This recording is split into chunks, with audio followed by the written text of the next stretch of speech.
Welcome. Scott here.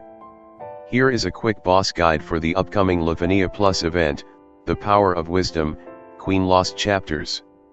The featured units are Queen and Cater from Final Fantasy Type 0, Noel from Final Fantasy 13 and Fran from Final Fantasy 12. This Lost Chapter event also marks the debut of Cater's LD. We will be fighting 3 strong beasts which has 8 million HP each. The turn requirement is 40.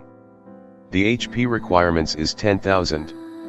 Before I continue further, here is a small disclaimer clause for the video.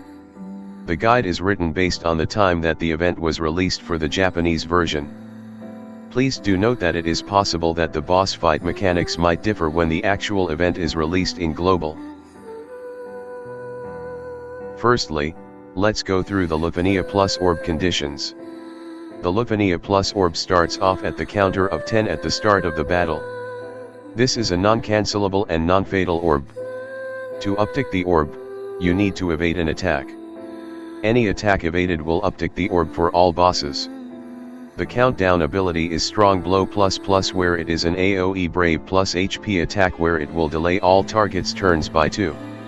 To uptick the orb, you can either deploy evasion units or deploy evasion calls.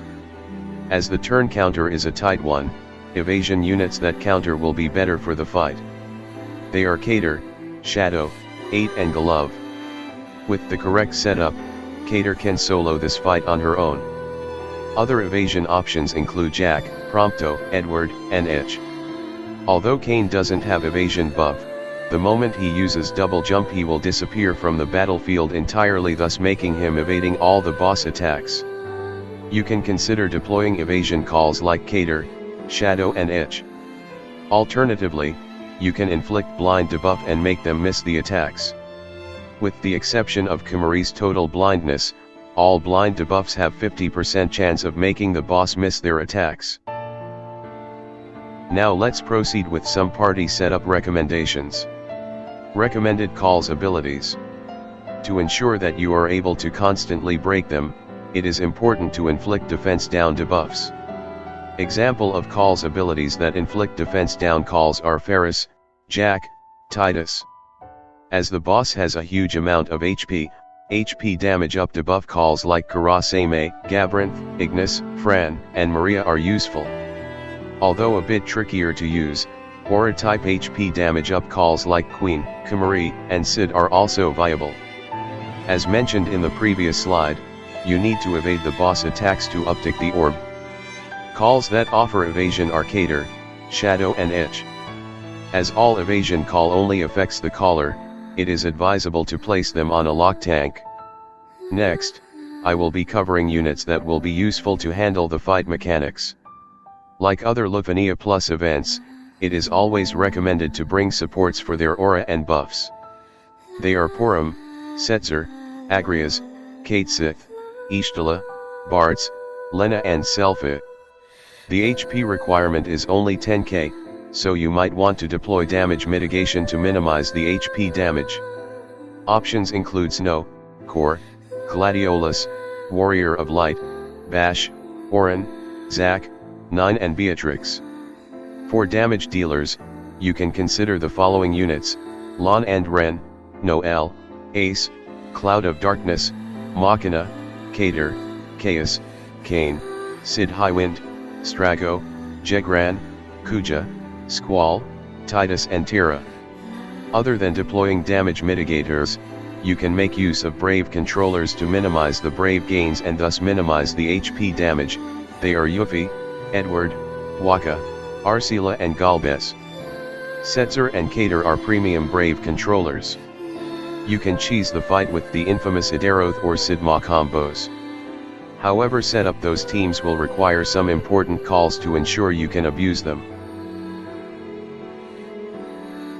On the screen, you will see a timeline showing the HP thresholds triggers that you need to watch out for.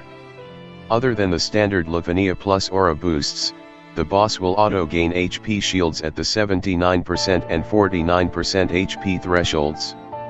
Until you have broken the shields, you won't be able to do any HP damage. The shield values are 100k at the 79% HP threshold and 200k at the 49% HP threshold. If you don't let the boss take a turn and lower its HP down to 79% HP threshold, you trigger the thunder rumbling. The affected strong beast will fill its recast gauge back to max along with maximum brave gains. They will frame their turns and the turns cannot be delayed or deleted. They will also gain 100% HP damage resist. Without the relevant HP damage up buffs or auras, you might see your damage reduced significantly. With C90 awakenings have commenced, we are officially in garbage time. If you bring those units, you will have much easier time as those units will have upgraded EX abilities that will amplify their HP damage. For some of the fights, you might end up killing the boss even ignoring the boss mechanics. As the turn count is a tight 40 turns, it is your best interest to finish up the fight fast. I will discuss more on the methods that JP players use to handle the fight in the later slides. Now let's proceed with the boss mechanics proper. Like the previous LUFENIA Plus fights, the boss will gain big stats boosts, brave damage, and brave gain reduction auras when you deplete their HP to a certain threshold. The thresholds trigger for this fight is at the start of the fight and 49% HP thresholds. At the start of the fight, it will boost its defense stats by 200%. At 49% HP threshold, it will further boost its defense stats to 300%. The maximum brave damage reduction auras is 70%. The maximum brave gain reduction auras are 70%. To handle against the brave reduction auras, you can use brave damage up calls like Jack, Sephiroth, or bring a support that have brave damage up like Lena. Alternatively, you can also use the enchant and imperil strategy to hit the enemies for elemental weakness damage. Now, I will be covering the boss key mechanics in detail. The boss has lots of AOE HP attacks to watch out for. If you are not careful, taking those attacks back to back could abruptly end your run. Firstly, let's talk about its recast ability.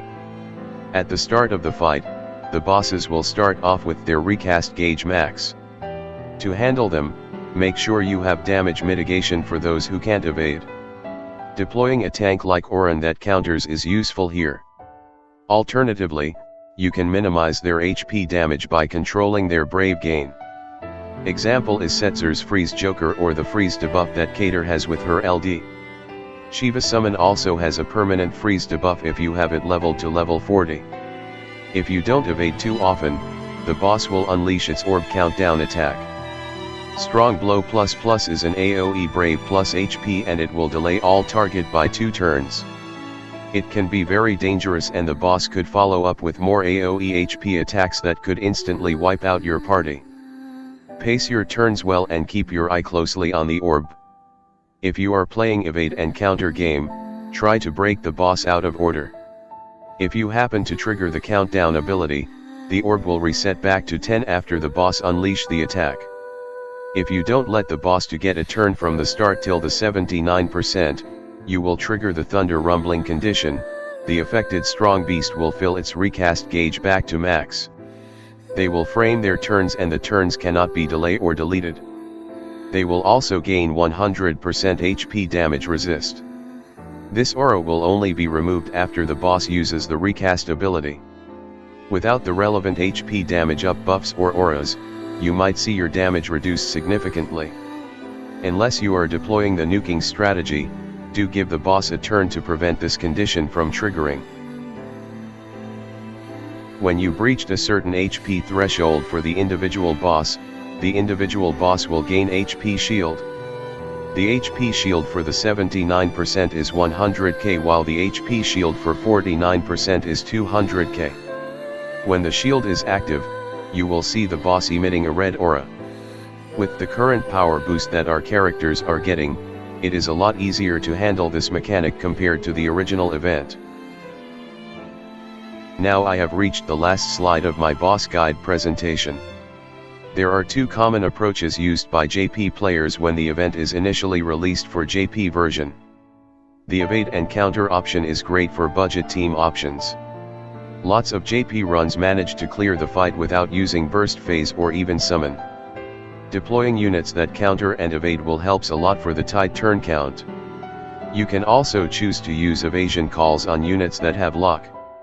Alternatively, you can also make their attacks miss with blind debuffs. Brave control and damage mitigation are other factors that you need to consider in setting up the teams. If you have been playing the game a long time, this is probably one of the easiest LUFENIA Plus fights in the game. With C90 Awakenings, everyone will be hitting really hard that you can probably finish up the fight before you even realize it. The boss is pretty squishy and the shields are pretty lightweight that you probably shred them apart without breaking a sweat. As you probably need the actions to set up your nuking phase, you probably bound to trigger the countdown ability, recast, and thunder rumbling mechanic. I have listed down the items that you can consider before you commence the nuke. Generally, bringing Setzer Freeze Joker call will do the trick as the call lasts for 3 turns, which is sufficient to handle the countdown ability, recast ability, and the turn after that. I have come to the end of my boss guide presentation. Hopefully you find it useful. If you like the video, please give a like. Please subscribe to my channel for future gaming content. Good luck for the fight. Bye.